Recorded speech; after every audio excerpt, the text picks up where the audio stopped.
본교가 2021년 대학 기본역량진단 최종 결과 일반 재정지원 미선정대학으로 분류됐습니다.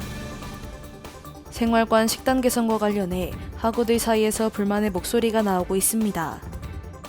지난 8월에 개최된 온라인 학예수여식에서 학위복 미디어가 번복 없이 그대로 진행됐습니다.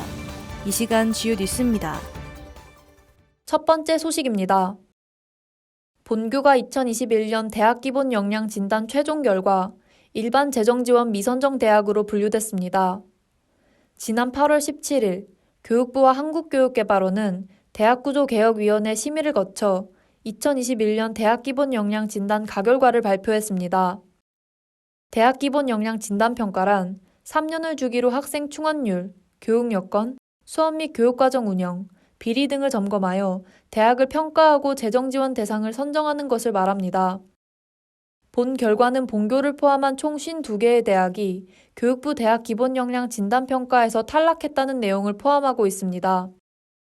해당 결과에 따라 향후 3년간 수십억 원에 이르는 정부 지원금의 수혜 여부가 판단되며 정원 감축 추진 등의 구조조정이 진행되기에 본교는 지난달 20일 가결과에 대한 이의 신청을 제출했습니다.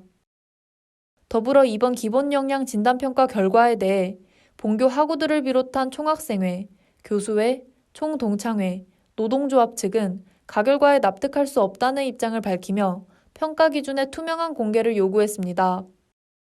이번 기본 역량 진단평가는 객관적인 수치에 근거를 두는 정량평가와 평가자의 주관이 개입된 정성평가를 기준으로 결과를 산정했습니다. 본교는 2017 에이스 플러스 사업 성과 1위 및 2019 대학 혁신 지원 사업 A 등급을 받으며 정량지표에서 만점에 가까운 점수를 받았습니다. 그러나 교육과정 및 운영 개선에서 67점, 구성원 참여 소통에서 72.3점의 낙제점을 받으며 가결과 선정에서 제외됐습니다. 이에 대해 학우들은 과잠 시위, 인천시 청원, 세종청사 교육부 침묵 시위, SNS 해시태그 운동 등의 방법으로 교육부에 대한 규탄의 목소리를 높였습니다.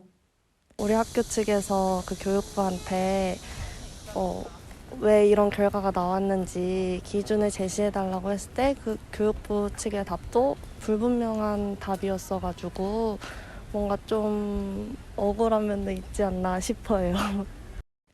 한편 지난 3일 교육부는 오전 정부 세종청사에서 브리핑을 열고 기본 역량 진단이 공정하고 타당하게 실시됐다는 입장을 밝혔습니다. 더불어 최종 결과를 기존에 발표한 가결과와 동일하게 확정한다 못 박았습니다. 이에 조명우 인하대학교 총장은 교육부가 발표한 2021년 대학 기본 역량 진단 최종 결과를 결코 수용할 수 없으며 지속적으로 평가에 대한 부당함에 대해 항의할 것이라 전했습니다. 지금까지 IBS 박소은 기자였습니다. 두 번째 소식입니다. 생활관 식단 개선과 관련해 학우들 사이에서 불만의 목소리가 나오고 있습니다. 지난 5월 13일, 본교 생활관은 치솟는 식재료 물가와 코로나19로 인한 입사생 감소로 인해 생활관 식단가 인상이 불가피한 상황임을 밝혔습니다. 또한 학생들의 설문조사 응답을 반영해 기존 3,750원이던 식단을 4,500원 혹은 4,650원으로 인상하겠다 덧붙였습니다. 생활관 측의 해당 설문조사의 구체적 과정을 문의한 결과 5월 24일부터 4일간 진행된 설문조사는 1안 현행으로 3,750원 유지, 2안으로 4,500원으로 인상, 3안으로 4,650원으로 인상 등 3가지 안으로 진행됐습니다. 총 908명이 참여한 설문조사 결과 식단가를 인상해야 한다는 것이 학생들의 주된 의견이었습니다.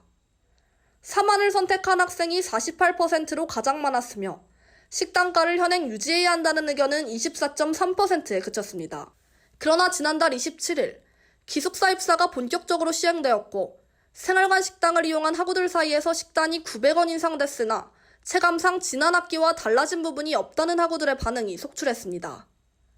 학생들의 이러한 불만에 지난달 30일 생활관 측은 생활관 입사 인원 감소로 인해 1차 입사 기간 동안은 기존 3,750원 형태의 식단 운영이 불가피하다는 입장을 전했으며 10월 11일 2차 입사 이후 원안대로 운영될 예정이라 언급했습니다.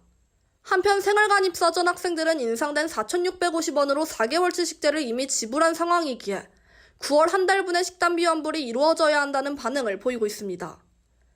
이러한 학우들의 반응에 생활관 측은 식사로 나오는 식단에 만족하고 맛있게 먹는 학우들도 많다며 학생들의 주관적 의견도 반영된 것 같다는 입장을 밝혔습니다. 차액 환불 요구에 대해서는 행정실과 협의 중에 있다며 신중한 태도를 보였습니다. 지금까지 IBS 김주영 기자였습니다. 세 번째 소식입니다. 지난 8월에 개최된 온라인 학위 수여식에서 학위복 미대여가 번복 없이 그대로 진행됐습니다. 코로나 확진자가 1000여 명을 웃돌았던 8월, 필수 인원만 참여한 온라인 학위 수여식은 지난 2월 학위 수여식과 동일했습니다. 그러나 2월엔 거리두기 2단계였기에 학위복 대여와 포토존을 운영해 졸업생들이 본교를 방문했던 것과 달리 이번 학위 수여식은 거리두기가 4단계로 격상돼 대면 행사를 운영하지 않았습니다. 8월 9일 졸업준비 학생회 비상대책위원회는 온라인 학위 수여식을 안내하는 공지글 에 학위복 대여 및 포토존을 미운영하겠다는 내용과 함께 거리두기 단계 완화 시 학위복 대여를 진행하겠다고 했습니다. 하지만 일부 학우들은 학위복 미대여를 재고해야 한다는 강력한 의사를 표출했습니다. 한 번뿐인 졸업식에서 학위복을 입지 못하는 것이 큰 아쉬움으로 남을 거라는 입장이기 때문입니다.